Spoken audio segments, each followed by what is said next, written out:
Ang mabuting balita ng Panginoon ayon kay San Lucas. Noong panahong iyon, si Jesus ay nagtuturo sa isang sinagoga sa araw ng pamamahinga. May isang babae roon na 18 taon nang may karamdaman gawa ng masamang espiritong nasa kanya. Siya'y hukot na hukot at hindi na makaunat. Nang makita ni Jesus ang babae, tinawag niya ito at sinabi, "Magaling ka na sa iyong karamdaman." At ipinatong ni Jesus ang kanyang kamay sa babae. Noon di nakaunat ito at nagpuri sa Diyos. Ngunit nagalit ang tagapamahala ng sinagoga sapagkat nagpagaling si Jesus sa araw ng pamamahinga. Kaya't sinabi niya sa mga tao, "May 6 na araw na inilaan upang ipagtrabaho. Pumarito kayo sa mga araw na iyan upang magpagaling at huwag sa araw ng pamamahinga."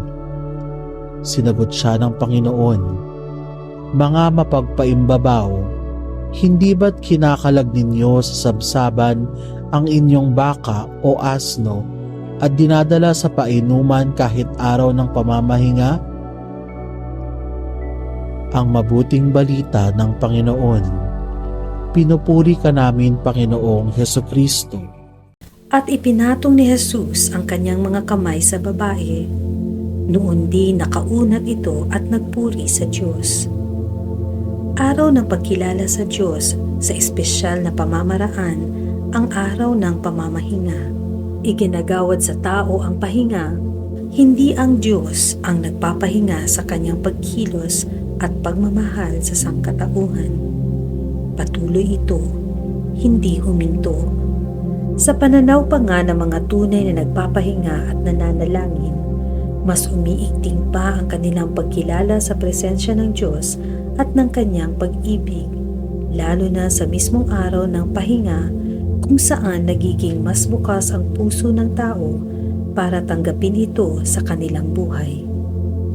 Kaya ang pagpapagaling sa babaeng may sakit sa loob ng 18 taon ay palatandaan lamang na mayroon tayong Diyos na maaasahan, nananatiling nakikisa, nahahabag, nagmamahal at kumikilos sa mga pusong bukas na sa pagpapala.